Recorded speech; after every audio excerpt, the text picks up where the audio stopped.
मारपीट का भी कोई वक्त होता है। अब ईशा के वक्त रोना अच्छा नहीं होता।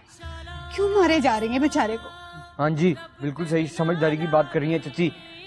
चची वो अम्मा कोई एक वक्त तय कर लो मारने का और रोने का। वो ड्रामों में कहते हैं ना शुभ मुहूर्त। हाँ, ड्रामों से याद आया, नागिन का क्या बनना चची? अचार बना। अचार? हाय नागिन का अचार आए, ये आए देखिए इसको सब कस के लेने आते हैं, वैसे दीवाना बना फिरता है ये। चुप क्या बोले? इसीलिए बोले की कमर को रफीका तंदूर समझ के रोटियां लगाती है, थप थप थप। इसीलिए तंग आ गया, घर से चला जाता हूँ मैं बता रहा हूँ अम्मा, अब के जाऊंगा ना तो वापस नहीं आऊंगा। वापस लौट के नहीं आएगा? माँ को छोड़ के चला जाएगा, वापस नहीं आएगा? कोई ख्याल है माँ का? कोई ख्याल है तुझे माँ का?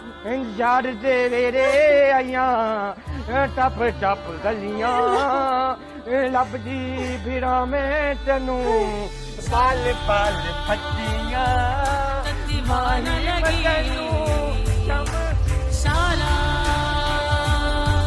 चुप बाद रवि शाला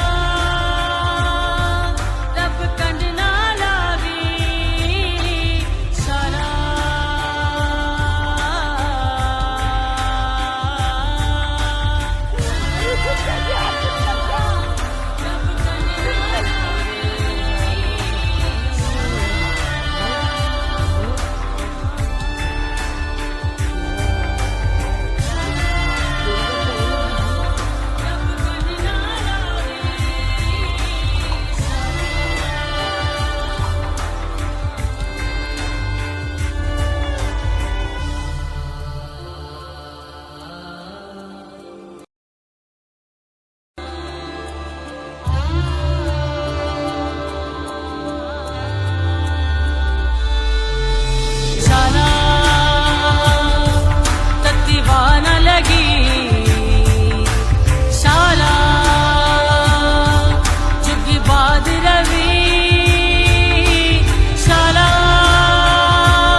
फख्र होनी